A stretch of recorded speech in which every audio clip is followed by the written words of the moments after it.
to the Empty Wagon Fantasy Football Podcast. This is your co-host, Hattrick Pat, at HattrickPat37.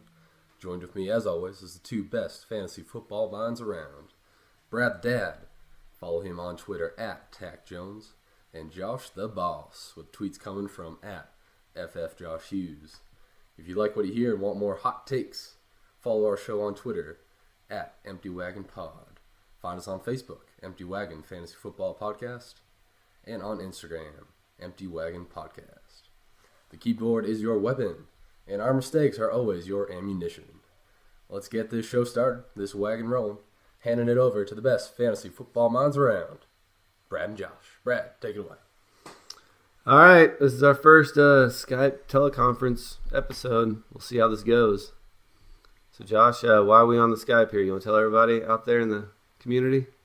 Well, this is kind of my deal. It's my fault. I had knee surgery on Thursday, and it went really well, by the way. Thanks for asking. Yeah, so I'm kind of laid up. The worst part is I can't really move. I can't bend my knee. That's kind of the worst part, but I think I'll be ready to do one in person next week. All right, yeah, we'll see. We'll see how the Skype stuff goes. My week's been relatively boring other than dealing with good old Hattrick's dog yesterday. His lovely dog. She's kind of a handful, I'll give you that. Yeah, she's spoiled. All right. Pat, how's your week going? How's the in-laws? In-laws are still in town. That's all I have to say about that. And your voice is about gone, so. Oh, it's pretty shot, but I'm here. All right, we're here. You want to get us started out here, Pat? We're moving on to the first topic of the day. As always, we're going to talk about our news, reports, and rumors around the NFL. So what's happening, guys? What are you hearing around the league? So, first big news. Mark Ingram, 4-game suspension for PEDs. Josh. Yeah, you did. I know you were higher on Alvin Kamara than I was. Well, this just shoots his value through the roof, and Mark Ingram's just shot right through the floor. So there it is, folks. Yeah, obviously, Alvin Kamara's hype's never going to be any higher than it is right now, probably. I think rolling the draft, top 5 pick, probably. Yeah, I went out there and threw out a couple of trades for him in our dynasty leagues. I really believe in his ability now. And now Mark Ingram, on top of that, he's wanting to sit out. So it just shows me that he's not very intelligent. He wants to sit out and get some more money for his contract. The guy, he's not going to get paid now. He'll be lucky if he's able to stay on the team this year, after this year anyway. So I'm not really worried about Mark Ingram now. I think that he was already seeing a decrease in his workload anyway over the last 8 games last year. And now he's going to see even less when he comes back. I think Alvin Kamara is set up to be the feature back here. Do you worry at all about Alvin Kamara's workload increase? He only touched the ball 15 times a game in most last year. No, I think he'll be able to hold up just fine. The way that they utilize him, and now they have a bit deeper receiver pool, tight end pool. They did let go of one of their guys, we'll get to in a moment, but I feel like Alvin Kamara will hold up just fine here. He's actually the same size as Mark Ingram. A lot of people don't know that, but they're the same size. Yeah, Mark Ingram hasn't held up too well. Well, it's because he's an Alabama running back. All right. Mark Ingram, if you see him in the 7th round, you still going to take a flyer on him and redraft? No, I want nothing to do with Mark Ingram because he's a cheater. Well, it's a substance that you're allowed to use. He just didn't get the waiver letter. No, honestly, if he's there in the 7th round, of course I'll take him. Why wouldn't I? But I don't think he'll be there in the 7th round. Someone will take him before then. Okay. Yeah, I really hope so. This does not make me feel good about the trade I just pulled off. Oh, yeah, that's right. What was that trade again? What happened there? Well, I got rid of Dalvin Cook with the Josh Hughes knees and got Mark Ingram for that replacement. I also got Christian Kirk and first-round pick next year and a second-round pick the year after that. So definitely a future trade, but it backfired pretty quick. Really quick. This was in, a day or two? Yeah. Yes. Yeah, that's tough. Well, if you need a couple running backs, you just let me know. I'll help you out. Yeah, we'll see. Nobody cares about your fantasy team. All right, moving on. C.J. Anderson finally gets his job.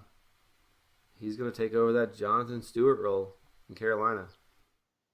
Yay. Does this Jonathan Stewart was a serviceable back last couple of years. I mean, I know Christian McCaffrey's going to take all the passing down work, but C.J. I Anderson's think, better than Jonathan Stewart. I think it's actually a perfect scenario for C.J. Anderson. Uh, and I really don't think it's going to hurt Christian McCaffrey's value that much. His value is in the passing game anyway. C.J. Anderson's going to be able to come in there. He's going to take that role. His issue that he's had over his entire career is stamina. So a guy who's only going to have to come in first, second down, maybe not even that much, probably 15 touches a game. He's going to be very fantasy relevant. He'll be probably just outside top 24 in standard. I actually like this a lot. Yeah, the only thing that worries me about C.J. Anderson in Carolina is that if it's first and goal on the 5-yard line, he's not running the ball in. Cam Newton is. Yeah, we already know that, though. I mean, it hasn't really affected Jonathan Stewart's value too much. When he's healthy, it's been pretty much the same thing. And like you said, he is a better back than Jonathan Stewart. So I'm not really worried about it. I'm excited about what could happen. I'm thinking he'd probably end up being a late round steal. Yeah. It will hurt those people that thought Christian McCaffrey might be an every down back. I mean, Carolina showed us nothing last year to say that they're going to ever use him as an every down back. But, I mean, Christian McCaffrey is pretty much Duke Johnson in a better offense. But he's a better player, too. I don't know if he's better. I think he's got a better situation. 80 catches is pretty solid. No, I'll those take Duke Johnson numbers are pretty high. I don't know if you remember last week's episode. Yeah, but I'll take him. I mean, I'll take Christian McCaffrey still. He's still going to end up being an RB2 on your team. Of course. Full PPR. He might even weasel his way into RB1. I'll totally take Christian McCaffrey. I did in our Dynasty League. Yeah, I know. All right, final little bit of news here. I don't know really how fantasy relevant it is. Coby Fleener gets cut. So Coby Fleener, all the hype for the last couple of years. But after he left Indianapolis, I mean, really did nothing. Except have your wife beat me in a fantasy game one year. Yeah. Well, other than that game, really, it didn't really pan out for Coby Fleener. This is good news for the old man in New Orleans now, though, right? Because he's got less competition. So I don't know if it helps out Benjamin Watson, but I think it definitely helps out Cam Meredith now. Because I don't know how many targets Ben Watson's going to be taking up, but I know Cam Meredith needs to get some targets to get going. So it opens up a few targets. Yeah, I think it's good news for him. Coby Fleener, well, you're pretty much going to be irrelevant to the fantasy world like you already were. So have a nice life, bud. At least people now don't have to try talking into him. Get too excited. He's done. He's dead to us. All right. Well, I think that wraps up all the news from the NFL and all the reports and rumors. So now we can go ahead and get on to our quarterback rankings. Very early quarterback rankings here. All right. So post-draft quarterback rankings. We each did top 25. I think we're going to go through, the top 15 today? We'll see what time we have. The thing that kind of surprised me is there's no rookies. We have no rookies in our top 25. And I think that's the biggest reason is none of these rookies are guaranteed starters week one. I mean, once we hear that one of them's going to, take over the starting role, I think they'll slide up pretty fast. I think Baker would have been in mine, but Hugh Jackson's a moron, so. He might not be a terrible moron. Tyrod did take a team to the playoffs last year that had no reason to be in the playoffs. Despite Tyrod. All right, so let's get started off with number one. We all have the same person in number one, Aaron Rodgers. I mean, I don't think it's a surprise. He was hurt last year, so his numbers don't look great. But every year he's just a locked and loaded RB1 or QB1. Man, I can't even talk today. Yeah, over the games that he played, he was averaging 18.5 fantasy points per game. I really liked Aaron Rodgers. 16 touchdowns in those games. Did have 6 interceptions though and 22 sacks. So the sacks is the thing that you have to worry about. The offensive line there has not been great. They're trying to improve it. They actually did some things in the upper management offices to try and shake things up because what they were doing wasn't working. I really like Aaron Rodgers. If he stays healthy, he is your QB1. No questions about it. I think his numbers are just going to get that much more inflated with a premier tight end now, which some can argue that he's never had in his entire career. And then also their wide receiver core, they got a lot younger through the draft this year. I mean, that was an aging wide receiver core if you really look at it. Randall Cobb's getting older. Jordy was old and slow. And they did draft like 18 more of them receivers. So yeah, they should be good. Equanimous. I just want something to happen with Equanimous. That's all I want. All If I right, could let's have move anything on for to number 2, Russell Wilson. The only person to actually rank him number 2 was you, Josh. Me and Pat both had him at 3. What do you want to say about Russell Wilson as your number 2 quarterback? the numbers don't lie. That's the fact. Because I don't even like Russell Wilson. I don't. I actually have never drafted him. I try to avoid him at all costs. But the numbers don't lie. So he's continuously going to be in the top 10 year in and year out. He has less to work with now on the offensive side of the ball, which you might think, oh, that's going to hurt his numbers. No, he's a scrambling guy. The defense has gotten worse, so they're going to have to put up more points. He had just under 4,000 yards last year, 34 touchdowns. But here's the important thing 586 rushing yards. That is a lot of yards. He put up 21.7 points per game. I love Russell Wilson this year. He's going to have to throw the ball and run it a lot more just for them to be able to compete in games. He's my number 2. Yeah. Only thing that worries me about Russell Wilson is we brought up that premier tight end Aaron Rodgers has. Well, Russell Wilson doesn't have that guy anymore. So he doesn't have that easy touchdown fade route. So those touchdown numbers may come down. I mean, if they're on the 1 or 2 yard line, they were just going to Jimmy Graham. There was no run game. So, I mean, Russell Wilson, locked and loaded, number 2 quarterback.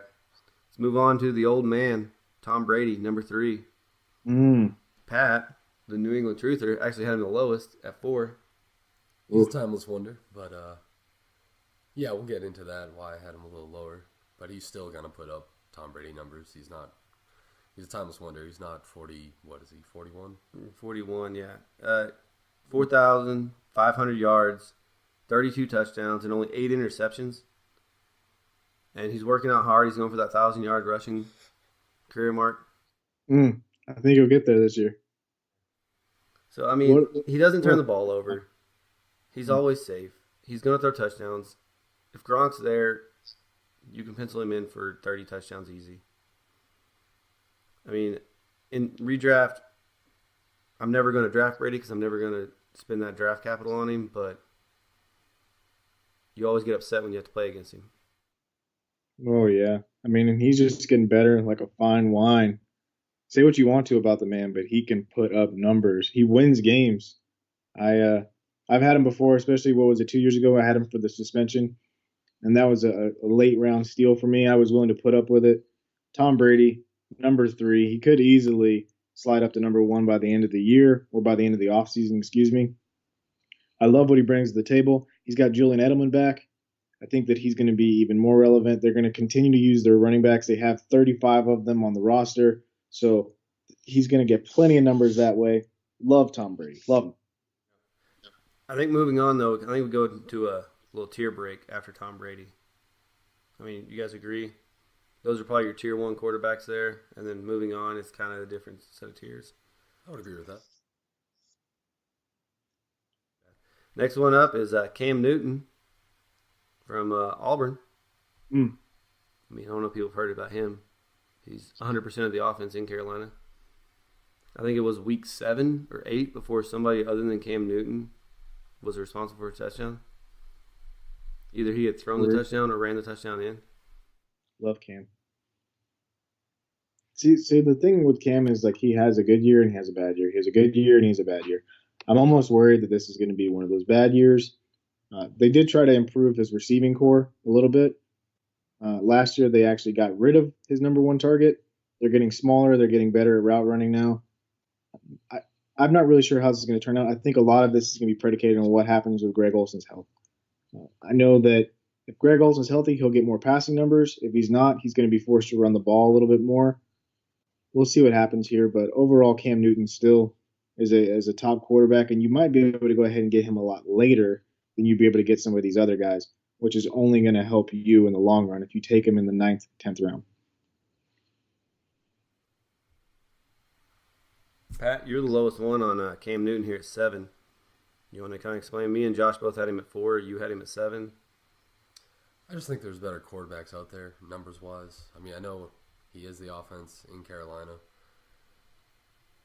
But I just don't see him putting up bigger numbers than some of the other guys I had on my top 20.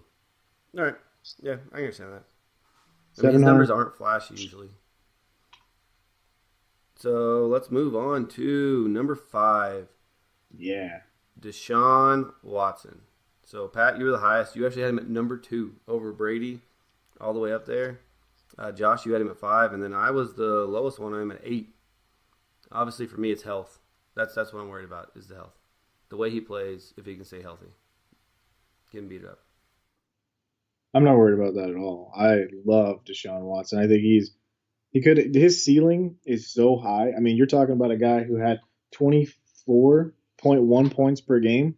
He actually made Will Fuller very fantasy relevant with 3 catches a game when he was playing. It's incredible that Deshaun Watson, he's going to be a guy. Unfortunately, because of all this hype around him, his draft stock is just ridiculously high right now, and I won't be able to get him in redraft leagues. But I do love what he brings to the table. The Texans are only going to get better. He's got another year in the offense under Bill O'Brien. He put up incredible numbers in the 7 games that he played. I love Deshaun Watson. Love him. Yeah, I agree 100%. I'm very high in Deshaun Watson. He's a young quarterback. I'm not worried about the injury. I think he's going to come back just fine. He has a guy named DeAndre Hopkins where you just put it in a 10-yard vicinity and he's going to come down with it. And like you said, Will Fuller, 3 catches and he's fantasy relevant. That's incredible. I'm very high on Deshaun Watson and I'm excited to see what he will do with hopefully a full season. Yeah, I mean, with Deshaun Watson, he has the rushing yards. And anytime you get a quarterback that can get almost, what do you have here? He had 269 yards in 7 games. He had 269 rushing yards in 7 games. Yeah, and 2 touchdowns, which keeps the defense honest. I'm just worried. Like I said, I'm just worried about the injury. If he bounces back good, you can lock and load him up there and probably in that top tier. I love what he brings to the table.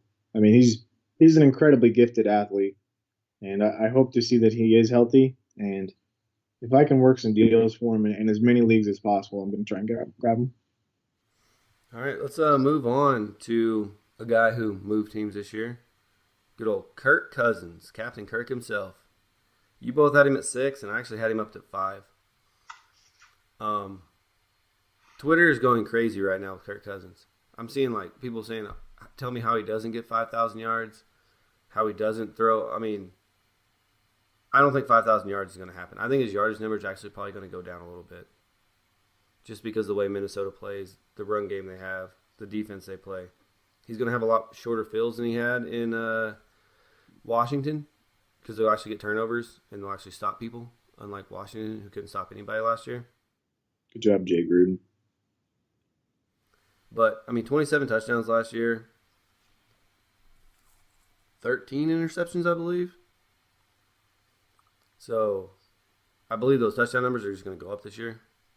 And those interception numbers, they'll have to come down. I see him probably single-digit interceptions this year with the weapons he has and not having to force the ball. Yeah, because, who did he have to throw to last year in Washington? The receivers were awful. I understand a lot of them are younger guys, Jameson Crowder, Josh Doxson, Terrell Pryor, Jordan Reed when he's healthy, yeah. But these guys, they're not going to sit there and help him out in any way. In real life or in fantasy life, Jordan Reed, when he's healthy, of course, he's a top 5 tight end, but the guy's never healthy. He's going to get hurt, stepping off the bus to go to training camp. So you got in the Vikings offense, he's got Kyle Rudolph.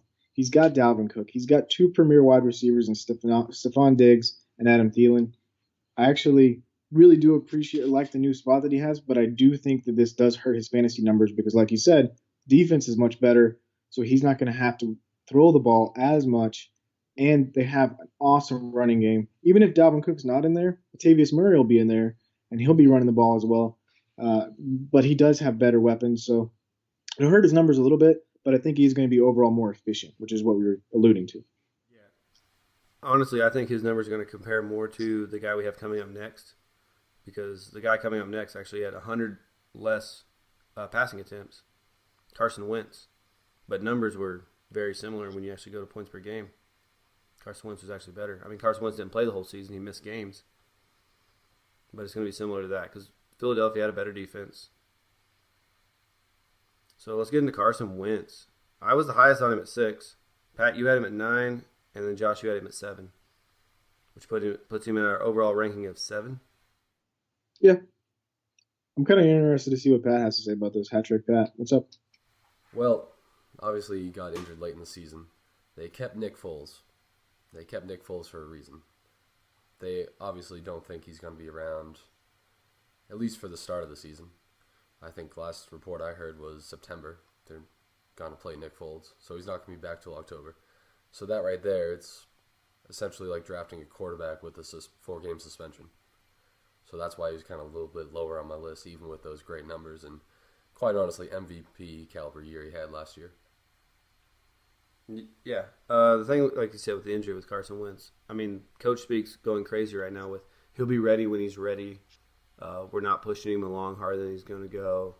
He's on track. All the Coach Speak that tells you nothing about where he's really at and when he's really going to be ready. So that does worry me a lot. But if he's healthy, I mean, he has weapons when we talk about weapons. I mean, Nelson Aguilar's finally coming around. I mean, he's got Alshon still. He's got Dallas Goedert now. Yeah, with Zach Ertz. Yeah, So Zach Ertz. I know. I was just kidding. He's got Dallas Goedert. But the thing that does concern me, though, honestly, is how efficient he was as far as getting his fantasy points, right? So, like you said, he had, 100 less attempts than Kirk Cousins, but the same amount of fantasy points? So, to me, that's a huge cause for concern. I mean, his touchdown rate was through the roof. I don't know if he's going to be able to keep that up, especially because Alshon actually is not a very efficient receiver. We've already talked about that. His efficiency rate for attempted catches is 60%. It's awful. I'm a little bit concerned. We'll see what happens. I do love what Carson Wentz brings to the table.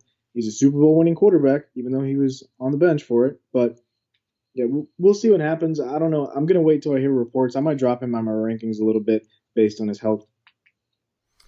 All right, and let's move on to this guy was also tied at number 7. Drew Brees.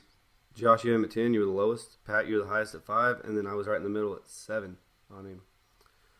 Drew Brees. I mean, his numbers were down last year for Drew Brees. For anybody else, any other quarterback, you'd be happy to have these numbers. But because it's Drew Brees, we say it was a bad year. I mean, he only had 4,300 yards. He only had 23 touchdowns. The touchdowns is what hurt him, I think. 23 touchdowns, not good, especially where people were drafting Drew Brees last year. That's what ended up burning you. It wasn't necessarily, his yardage or anything like that. 23 touchdowns, and people were taking him in the 3rd and 4th round. That hurts, man. I mean, that hurt a lot. I think he's right up there with Aaron Rodgers and Tom Brady as far as the passing quarterbacks. He's mobile, just like Aaron Rodgers is. He can pass just as efficient as Tom Brady can. That's why I had him in my top 5. I mean, he's still Drew Brees. He's still on the Saints. He's still into Sean Payton. And he's got Alvin Kamara for his 2nd season, a full season in that offense. No Mark Ingram to take away from Alvin Kamara's touches. So I think he's going to put up better numbers this year. Yeah, like you said with the touchdowns thing, the only thing that worries me about Brees is the change in philosophy in New Orleans, is the run-first mentality, the play defense and win games. This isn't the Saints of 5 years ago where they had no defense and they had to put up 50 points a game to win. Exactly. Their defense is much better. Drew Brees doesn't have to throw for over 5,000 yards anymore. Yeah. And when he does throw, he doesn't have to throw deep. They're not in bad situations. I still like Drew Brees as a quarterback. He's not that premier fantasy option, that top tier like we used to have him before. So he's still good. He's still obviously a top 10 quarterback, but he's not going to be that guy that you're going to go and break the bank for. Yep. So I think after Drew Brees, we kind of go into another tier break here. I think the top 2 tiers are almost matchup proof. I would say you would start them against any matchup. It doesn't really matter. The next ones, I think we're going to start playing more matchups. These are getting into, we're getting into 9 and 10, so obviously we're getting more streamer level quarterbacks. Next one on the list is, actually, Pat, you want to introduce this one? Yeah, I wholeheartedly disagree with you here. You would play him against anyone, put him up against historically the best defenses ever. Jimmy Garoppolo, let's just get that name out there. Number 9 overall in our rankings. Me and Josh had him at 8. Number 1 in my heart, just going to say that. And then Brad had him at 10. never lost a game that he's played in. Yeah. So let's just say that. How many points you get for wins again? Oh, that's right, 0. So Jimmy Garoppolo has played about no meaningful games in his career. He started when Tom Brady was out and Tom Brady was coming back to take over the team. So if he wins, loses, whatever, doesn't matter. And then when he took over in San Francisco last year, they were out of the playoffs and everything. If anything, he hurt their draft value. So meaningful game-wise, he has played none. I would disagree with that. The start of the season that Tom Brady was suspended, those Yep. are meaningful games. They were meaningful, but there was no pressure on him. Like, even if he lost them all, it was Brady's job. If he won them all, it was Brady's job. I don't know. I still think they were meaningful. Okay, so let's put everything aside, gentlemen. Let's talk about numbers. So what bothered me about Jimmy Garoppolo was the fact that he was in those games that he started. He was actually only getting you 14.7 points per game because he didn't actually have the touchdowns to go along with the passing yards. So that was actually a really big deal. As much as we all love Kyle Juszczyk or whatever his name is, he can't catch all the touchdowns.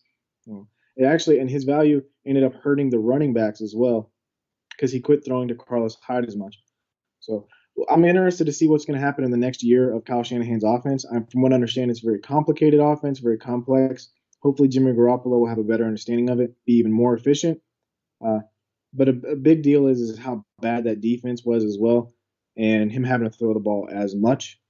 So I think that he's going to have better numbers this year. I put him, I'm going to have him. I kind of disagree with you as well, Brad. I think that he probably will break into that tier that we were talking about. But we'll have to see. Right now, he's kind of on the bubble because he's definitely above the next guy to me, and I do see them very differently. I know a lot of people might not agree with that, but he's better than our next guy, which our next guy is Jared Goff, and he is just head and shoulders better than him. Yeah, I mean, the thing with Jared Goff is the weapons. When you compare weapons of the two players, Jared Goff has better weapons than Jimmy Garoppolo. Last year, Jimmy Garoppolo did not have Pierre Garçon. I get that. But Pierre Garçon's got, 3 years left, maybe? Max. Yeah, actual fantasy relevance. And Jimmy Garoppolo, like you brought up, his touchdown numbers were only 7. His interception numbers were 5. That's almost a 1-to-1 touchdown-interception ratio. Not good. Not good at all. Yeah. With small sample size, though. Small sample size, like we said.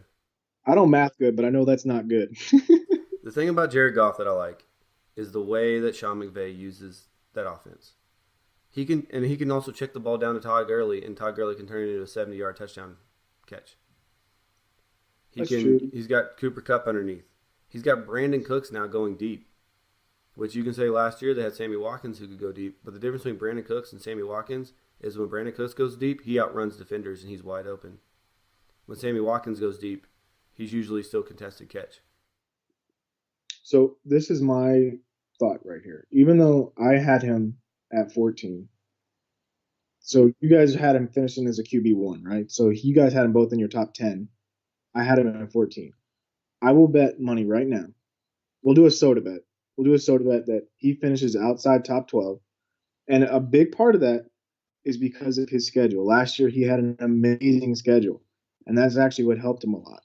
Their schedule was one of the easiest in the entire NFL. Now, I don't know if he's going to sit there and put up the same kind of numbers, but I'd be willing to bet that he won't, guys. I just nothing about Jared Goff to me says that he's going to be a number one quarterback. We have guys below him that are better statistically, and they're going to have much better matchups this year. So, what do you think about that improved defense on LA? And that hurts his value too. With shorter fields. I mean, because if you think you get touchdown numbers up if you're getting the ball on your own side of the 50. Yeah, but they're just going to give it to Gurley now. I mean, it's pretty apparent that they wanted to run the ball. They wanted to get the ball in the playmakers' hands, which they did last year. Sammy Watkins was a decoy for the most part. I think Brandon Cooks will probably fill that same role. Cooper Kupp had an awful red zone rating to try and catch the ball. To me, this just means that they're going to run it when they get in the red zone. They're not going to be throwing it as much. All right. And let's move on to the next one, Phillip Rivers. So, Josh, you and me, we had him at 13. Pat, you had him at 14. Good old man Phillip. I mean, you can call me Brad the dad, but, I mean, Phillip Rivers has 14 kids now? Dude, he's got a whole football team worth. So Phillip Rivers, I mean, to me, he's just one of those consistent guys. Like, you're never happy to have him, but you're okay when you have him. Yeah, I mean, 4,500 yards. It's pretty good. 28 touchdowns. These are better than what we're talking about for Drew Brees, guys. Exactly. I mean, his interception numbers, he had 10 interceptions. So you don't like that so much. And he actually got the interceptions down a lot last year. I think his play goes hand in hand with Keenan Allen's health. Healthy Keenan Allen, good Phillip Rivers. Last year, Keenan Allen was hurt, bad Phillip Rivers. And then the division got easier this year as far as defenses go. I mean, the Chiefs lost their best corner. The Broncos lost their best corner and Aqib Talib. I mean, I understand that the Broncos' defensive line is getting better, but the defensive team, the defense on those three teams that they're playing, twice a year, have gotten worse. I think that speaks good things for Phillip Rivers' fantasy numbers. What were you about to say, Pat? I mean, you can't argue with Phillip Rivers' numbers. He puts up numbers every year. I just think with the other guys that we already talked about, especially young guys, they're just more attractive because they just have more upside. They're young, they're youthful, they have more weapons, you can argue. But you can't argue with Phillip Rivers' numbers. He's at borderline QB1. Yeah, he's pineapple on pizza. You never really order it, but you'll take it. If someone gave it to you, you'd be like, yeah, I guess I'll eat it. That's what he is. Analogy. That was great. Let's move on to the next guy who actually comes in at 11 with Phillip Rivers, Matthew Stafford. The biggest red flag I saw of Stafford when I looked at it, how many times he was sacked. 47 sacks last year. Is that a lot? I don't understand. Is that a big deal? Those are healthy Andrew Luck numbers. And that's not good at all. Well, it's not going to be good either with Matt Patricia protecting him because according to the allegations against Matt Patricia, he's not very good at protecting anyone. So I'm not really You said accusations? Accusations. Well, I mean, the charges were dropped anyway. Yeah, I love Matt Stafford and what he does for fantasy relevance. He's got another year now with Kenny Galladay. I'm excited about that. They've gotten rid of Eric Ebron, thank goodness. So maybe now they'll actually have tight ends who will catch the ball. They got better running backs. I think this speaks good things for Matt Stafford. What's up? What's that new running back they just got? I forgot.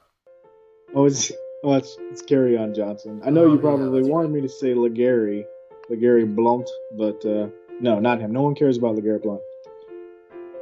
Carry on our way. I love it. All right, well, we'll just carry on our way to our next quarterback here. That's called a segue. And Big Ben Roethlisberger. You guys both had him at 12 and 13, so borderline QB1s. I had him at 19. I just don't like Big Ben in fantasy. He's good at home and terrible on the road. I mean, it's easy to plan as long as you plan accordingly. But I just don't like Big Ben in fantasy. I don't like Big Ben, period. But those weapons. Antonio Brown. Le'Veon Bell. Juju Smith-Schuster. We say this about him every year, though. You say the weapons every year. Last year it was Martavis Bryant, Antonio Brown, Le'Veon Bell. And what was his numbers? I mean, yeah, he has 4,000 yards, 28 touchdowns, 14 interceptions. Those are pretty much Phillip Rivers' numbers, a little more interceptions. I'm pretty sure he still finished as a QB1 last year. He did. But last year was one of his top things. And now we're throwing Deshaun Watson up there, who didn't finish as a QB1.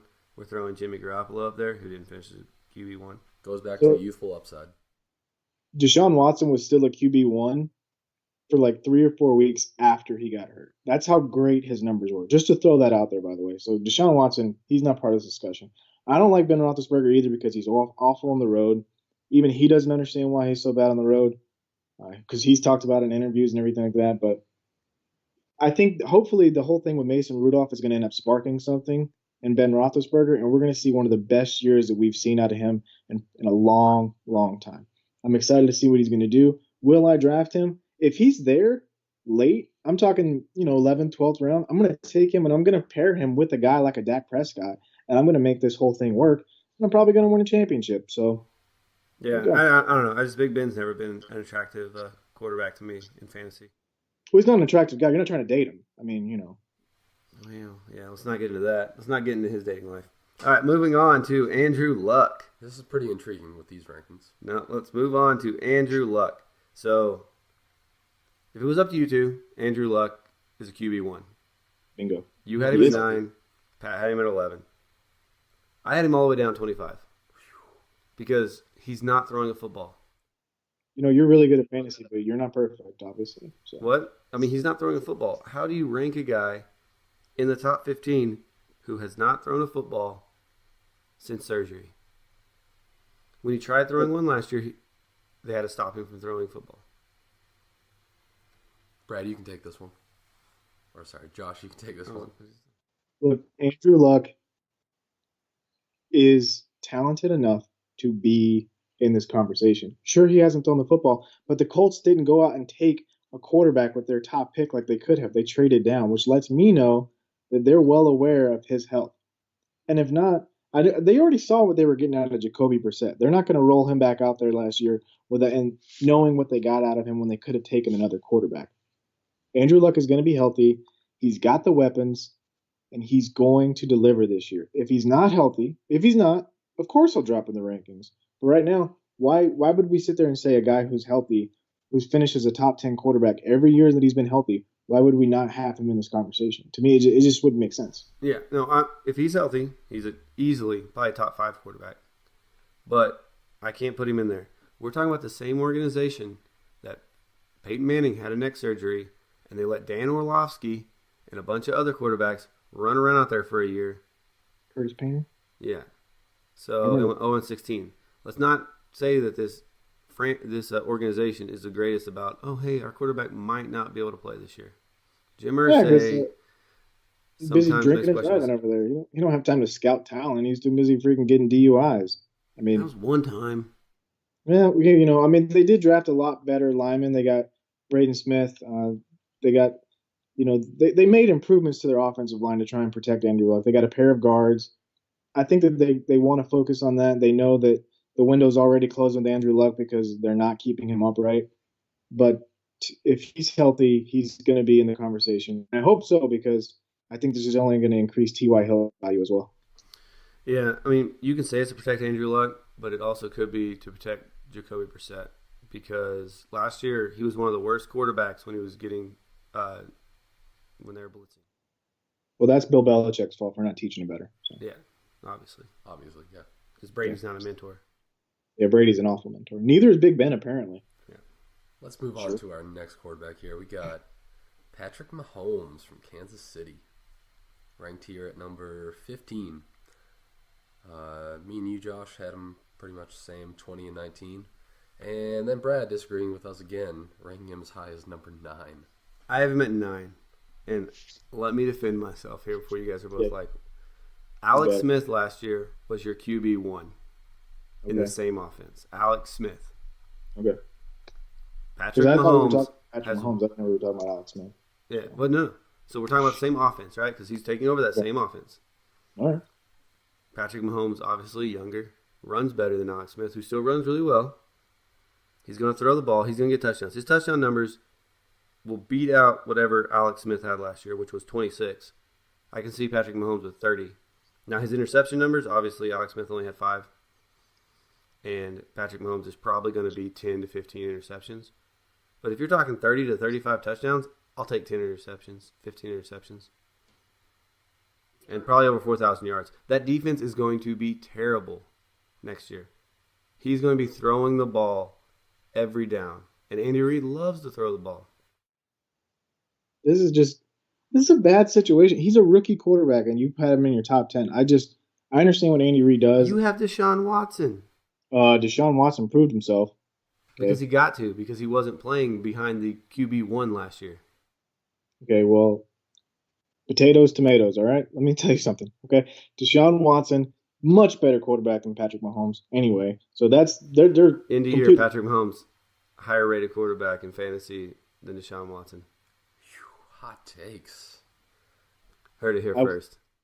What do you want to bet on that, bud? Oh man, what do you want to put on it? Oh, I don't know. We got to figure out all our little wagers we've got going on here. We'll go back. I'll bet you a knee surgery on it. Okay. Oh, It's not very feasible. but hey, you can't put the injury because I'm saying that the injury risk is what's going to stop Deshaun Watson probably. Not that I wish injuries on anybody, but 16 Yeah. games is a lot. From what we saw to Patrick Mahomes, he played that one game, 22 of 35, 62% completion percentage, yards per attempt were 8.5 or eight yards an attempt, and he had 284 yards. He did throw two interceptions though. That's something that you guys got to think about. One And he interception, did 2 sacks. 2 sacks. Oh, sorry, is this 2 sacks? Yeah, sorry, 2 sacks, one interception. Excuse me, zero touchdowns, which was even more important. Yep. No I Travis understand. Kelsey. No Travis Kelsey. No Tyreek Hill. So yeah. I understand all that. We'll see what happens. I think that we need to just slow down on the whole hype train with Patrick Mahomes though. Let's wait till we. Okay, well, choo choo then. But I'm not buying it. I'm sorry. I'm just not. Let's just wait until we see the reports out of training camp. Just like it's the same argument you can have for Andrew Luck. You're against Andrew Luck in the same sense that you're like, well, he's not healthy. We haven't heard anything great about him. What do we know about Patrick Mahomes other than the systems he's in? I've seen Patrick Mahomes complete 22 more passes than Andrew Luck last year. Okay, well, that's true, Facts. but that doesn't mean that he's going to end up being a better quarterback. Well, I No, mean, but if he's on the field, Patrick Mahomes will be on the field week 1. Guaranteed. Andrew Luck maybe will not be.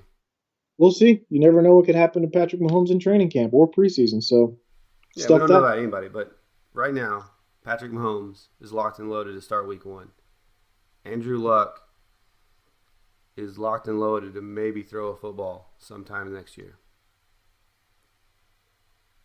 All right, I think that's enough of Patrick Mahomes talk for one episode. Let's move on to Alex Smith, the guy he replaced, now playing in Washington. We got him at 16 overall ranking. Josh had him at 17. I had him at 20, and Brad had him at 12. Let's hear what your thoughts are on Alex Smith. I put him outside my top 12 just to spite Brad. And I put him in my top 12. Just No, about honestly, I put him. So you put him in the top 12 probably just to spite me, but yeah, because that's what we talked about in our last episode. He's going to be playing for the Washington Redskins. Okay, Alex Smith is not a great quarterback. I understand that he was in a good system last year with Andy Reid, and he did pretty well when he had Harbaugh. But outside of his coaching, which guess who his head coach is now? Jay Gruden, not a great coach. So you're going to sit there and tell me that Alex Smith is a top 12 quarterback. I'm just not buying. It was only the second time in his career he's thrown for over 4,000 yards, and his weapons are worse now. His best receiver is Paul Richardson, he's never even had 1,000 career receiving yards. The thing with Alex Smith that I do like is that he runs the ball. He almost had 400 yards rushing last year, and there were no designed runs hardly in there. And then his efficiency, 26 touchdowns, only 5 interceptions. If you're getting a back end QB1 to QB2, I don't want to have to worry about a 4 interception game. I'm not going to get that from Alex Smith. I'm not going to get a multi-interception game. May I only get 1 or 2 touchdowns in a week? Yeah, but I can live with that. I can't live with my quarterback getting me 5 points because he threw 4 or 5 or 6 interceptions. Do you guys remember the year that Alex Smith was the quarterback and the receivers had 0 touchdowns? You guys remember that? Yeah, who are those receivers again? I see something very similar happening this year. I'd be willing to bet his touchdown numbers just plummet. They shoot straight through the floor because this guy is not. He's not going to be do your team any good this year. He's just not. He's in Washington. I'm sorry. That's a pretty fair statement. I got to agree with that. Kirk Cousins did pretty good in Washington. Kirk Cousins is a better quarterback. Alex Smith was a number 1 draft pick. Kirk Cousins was 3rd round.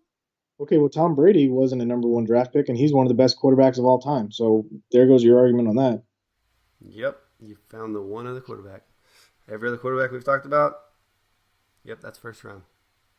Yeah. So. All right, let's move along to Matty Ice out of Boston College, Matt Ryan. We got him listed here at 17. Josh had him at 21. Brad had him at 18. And I had him at 12 because there's a reason for all that money, folks. 14.3 points per game. To me, I'm just not impressed with what Matt Ryan brings to the table. I'm sorry. I don't like him in this offense. I understand they got him a little bit more help, but without a Tony Gonzalez, without a great offensive mind, Matt Ryan just doesn't do it for me. His touchdown numbers have to go up. If they don't go up, you're going to be very upset because people are still going to overpay for him in drafts. People love Matt Ryan because they remember 2 years ago in the Super Bowl run, his touchdown numbers. Julio got what, 2 touchdowns last year? It wasn't. Yeah, He had 3. 3 touchdowns. Julio's touchdown numbers are very, very weak, and when your best receiver isn't getting targeted in the red zone, your touchdown numbers aren't going to be good because they have nobody else to target in the red zone. Like you said, Tony Gonzalez isn't there. We know who is there now. Calvin Ridley. Yep. So they got 2 Alabama wide receivers, and if anybody's known for anything, it's Alabama's known for their wide receivers. Wait, hold on, that's not right. No, I think they're known for their defensive players. Anyway, yeah, no, I'm sorry. I'm not high on Matt Ryan, man. I'm not ever going to be high on Matt Ryan. If I end up having to take him in a draft, I'm going to be really bummed out. I'm going to be honest with you guys. I would just avoid him. He's number 21 in my rankings for a reason. Yep. All right, let's move on to the next guy. It's ranked the same at 17, Dak Prescott. Josh, you're at 15, Pat 16, and I am all the way down to 20. I don't like the fact that Dez is gone. Dez was his safety blanket. You mean to tell me you don't like Allen Hurns? I mean, being the number 1 guy there? He is the number 1 guy, but Dez was the most targeted in the red zone wide receiver last year. You can't tell me that helps a quarterback by getting rid of his number 1 red zone target. I don't know. To me, Zeke will be back. He'll be playing the whole year next year. I think the offense is going to flow a lot better. The big concern for Dak is his head coaching is just, it's awful. Jason Garrett, we know what he is. He's just more shots at redheads. It's not a redhead thing. It's just the fact that Jason Garrett's not a good coach. It's got nothing to do with that. I like Dak a lot. I think he's a really talented guy, but he needs coaches that will help him evolve. I have him at 15 because I like his upside, but I could easily see him where you had him at 20. Yeah, he could easily be there, and a lot of it won't be because of Dak's ability. It'll be because of the stuff that the coaches are doing around him and the team around him. It won't be Dak's fault. Yeah, and I mean, he had 6 rushing touchdowns last year. I don't see that happening again. If Zeke's back all year, they're not going to design a play to let Dak run in when you have Zeke sitting back there. Or Bo Scarborough if you really want to get crazy. That's true. But, I mean, he was right up there with Drew Brees as far as his points per game. I mean, that's, to me, like, I'm okay with that. I understand he won't have the same amount of rushing touchdowns and he won't have the same amount of rushing yards. But he's an efficient quarterback. There's no arguing that. He's got to get his interception numbers down. But, hold on. Never mind. I'm off the line. He doesn't need to worry about his interception numbers. Those are way good. So who we got next? Next, we have another mover. At number 19, Case Keenum for your Denver Broncos. This one was difficult for me because I wanted to put him higher. It's just like I feel like last year might have been the best we've ever seen out of Case Keenum, and it might be the best we'll ever see out of Case Keenum. Well, he got away from Jeff Fisher, which is That's the biggest thing. I don't know. To me, Case Keenum, he's got talent all the way around him. He's got great receivers. They're a little bit older now, but he could finish pretty high. Like I said, I am worried about what he gave us last year might be the best that he'll ever give us. So that's why I have him ranked so low. Yep, and let's hit our last quarterback up. Also tied at 20 is Marcus Mariota, who I think we all can agree had a very down year last year. Injuries. Him and Deshaun Watson I have the same problem with is can they stay healthy for a full year? Well, I think we know Deshaun Watson can. That was the first time he's ever been. No, I'm not going to put the injury bug on a guy for 1 year, but they're similar styles of play and similar builds. Yeah, that's true. I don't know. Marcus Mariota, to me, we've already seen his ceiling. He's not great. He's an average quarterback. I mean, he's a better version of what they already had, which was Jake Locker. So, whatever. Yeah, well, Marcus Mariota, I mean, I don't like the weapons. That's the biggest thing. I actually had him the highest, or me and Pat did at 17. You had him at 24. You don't like him at all, Josh. I just don't like. He doesn't really have any weapons. Corey Davis was very underperformed a lot last year. Dion Lewis. He has Dion Lewis, yes, but that's one weapon coming out of the backfield who's That's all going you to need. be in a timeshare. Well, he's still got Delaney Walker, even though he's getting older. I do think Corey Davis is actually going to come on this year and be a much better receiver. I know that a lot of people don't agree with that, but I believe that he will be developed and he'll be better this year. Corey Davis can be much worse. He was a rookie. I mean, it's not like he's Corey Coleman. He's not like he's going to break his hand every time he touches the ball. He'll break his hand getting touchdowns, though. Whatever. Anyway, all right, that's it for me. That's it for our quarterback rankings. Got a little heated there. Patrick I'm glad Mahomes that I for took life. time my knee recovery schedule to do this with you guys. It's so much fun. All right. Well, Pat, you want to send us off into the nice week? Yeah, well, thanks for listening to this latest edition and episode of Empty Wagon Fantasy Football Podcast. As always, you can tweet at us, myself at HattrickPat37. You can follow Brad on Twitter at TacJones. You can tweet at Josh at FFJoshHughes. And of course, follow us on Facebook, Empty Wagon Fantasy Football Podcast. Instagram, Empty Wagon Podcast. And follow our podcast on Twitter at Empty Wagon Pod. Thanks for listening. Have a great week. And let's keep that wagon rolling. All right, one thing I want to say real quick is I'd like to give a big shout out to Blue Spade Productions for helping us out with all of our social media and all of our marketing. And then I'd like to say that Hattrick Pat looks great in his green shirt, guys. So I throw that out there. All right. Good looking man. All right. Yep. See ya.